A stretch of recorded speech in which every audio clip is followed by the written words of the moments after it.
Zdravím, jmenuji se Michal Staněk. Mám jedno oko níž, ale to mi nebrání v tom dívat se na svět v tom nejlepším. Normálně stávám za kamerou, ale tak občas je potřeba se překonat. Mám hromadu koníčků, ale ještě víc bratrů. Už si konečně bude ten řidičák. Každý film ve mně vždy něco zanechal. Rád bych tyhle pocity předal i ostatním. Proč jsme ale stál v tomhle pokoji? Nevím, ale rád poznávám nová místa a lidi. Vnímat detaily a pozorovat ostatní. Nikdo podle mě není náhodným kolem jdoucím.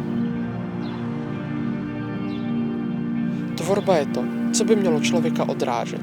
A proto bych rád ukázal, jak vypadá ta moje. I'm slowly drifting to you.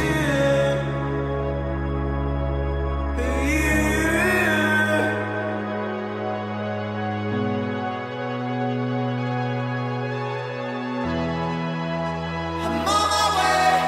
I'm on. I'm on.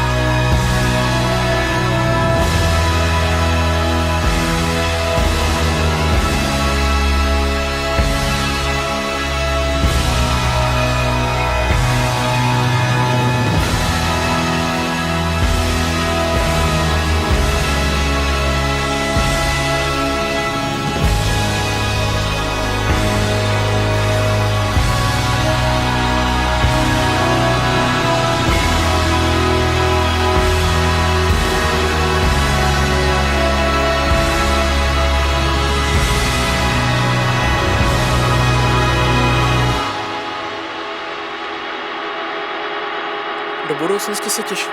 Zajímá mě, co nového přinese. Co je moje poslání? Netuším. Ale určitě už ho žiju, jenom jsem si to ještě neuvědomil.